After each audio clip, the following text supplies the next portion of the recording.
Halo semuanya, balik lagi bersama gue Redi Aulia dari RTR Cycling System. Di kesempatan kali ini gue ingin membahas tentang RD. Bagaimana cara memilih RD yang tepat untuk sepeda kita. Nah, ini di sini jadi gue ingin membicarakan tentang RD ini biar kita nggak salah pilih tentang RD mana aja yang sekiranya bakal kepake di sepeda kita dengan kemampuan yang ingin kita raih gitu. Dan karena ini RD 9 speed, 9 speed itu mau dari seri road bike, mau dari seri MTB masih bisa dikombin semuanya. Jadi emang bisa saling silang gitu. Berbeda sama yang kayak yang 10 ke atas yang udah mulai kalau mau di-combine mesti tambah tanpan atau mesti diapain. Nah, itu udah beda ya. Kalau ini semuanya masih bisa di-combine. Oke, jadi sebenarnya ada 3 hal yang perlu diperhatikan untuk memilih RD. Yang pertama adalah berat. Ini sangat berguna buat kalian yang ingin merancang sepeda yang makin lama makin ringan gitu kan. Berat sangat berpengaruh di sini, jadi perlu diperhatikan.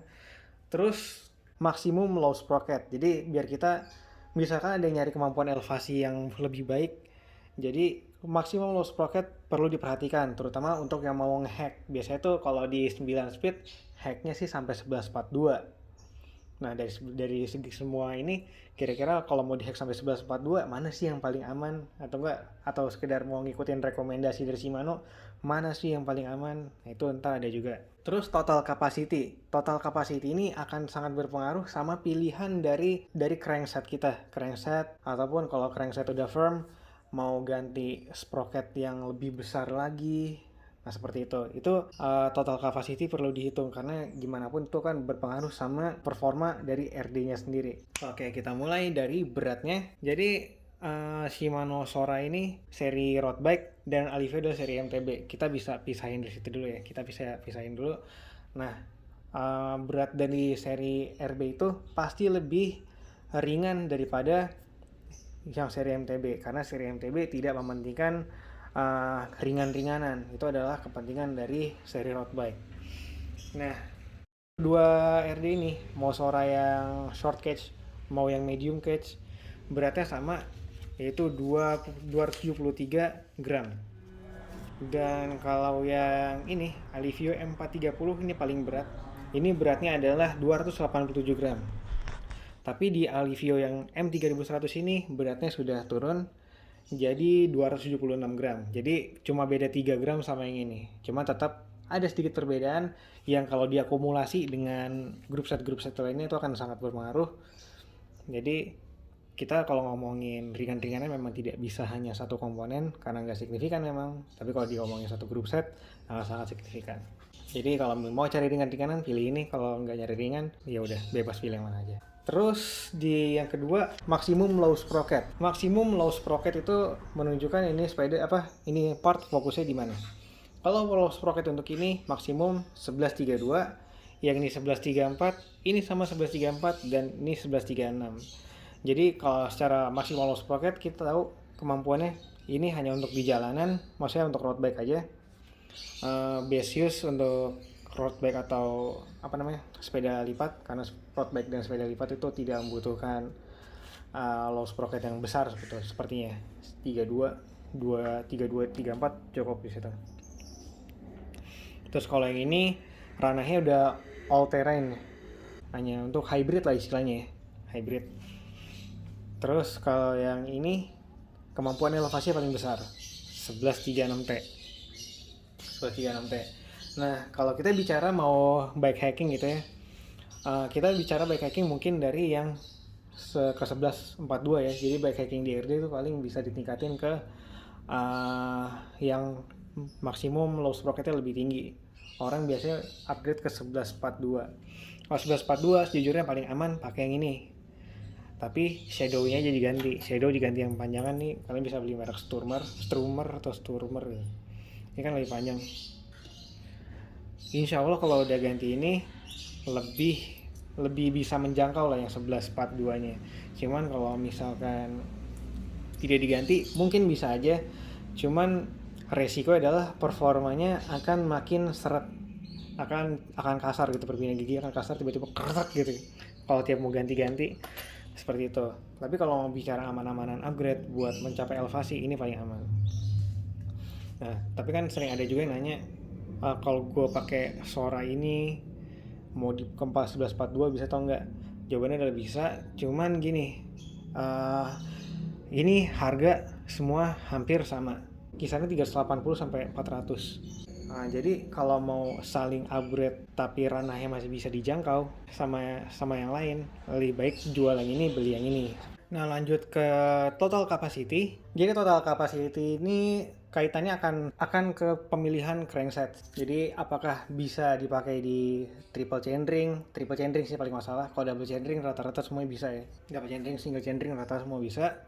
Nah, jadi apakah bisa dipakai triple chainring? Nah, itu kaitannya sama total capacity.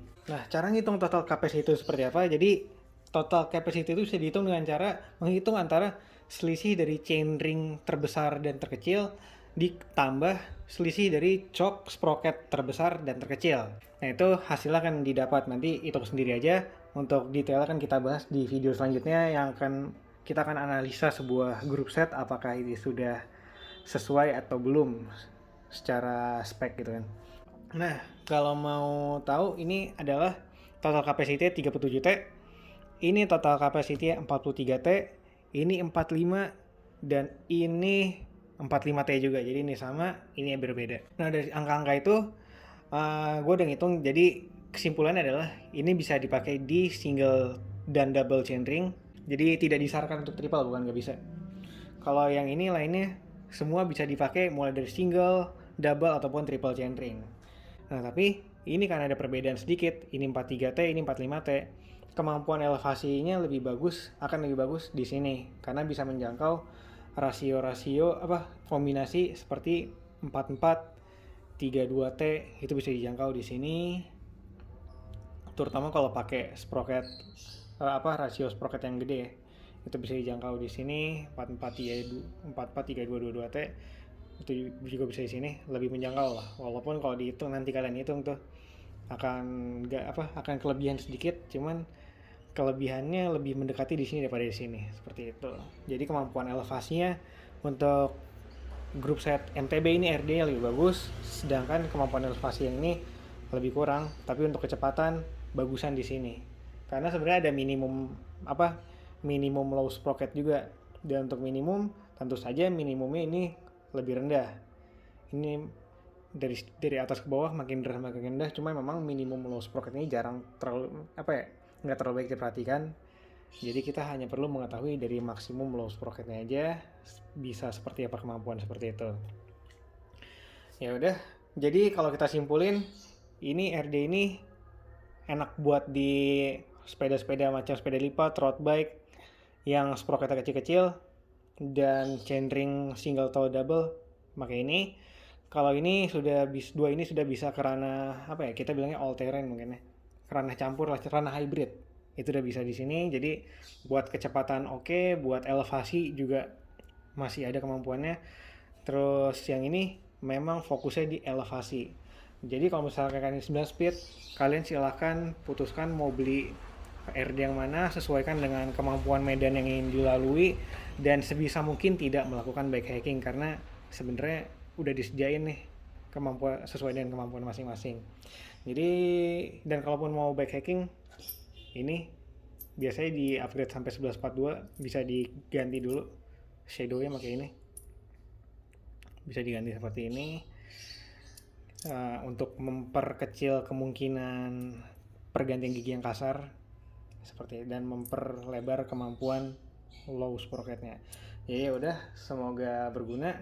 Dan kalau mau beli semuanya ada di RTR Cycling System, silahkan dikontak. Dan kalaupun ada pembahasan yang kurang mengena di hati, tolong dimaafkan dan silahkan kritik sarannya di kolom komen. Jadi udah segitu aja. Assalamualaikum warahmatullahi wabarakatuh.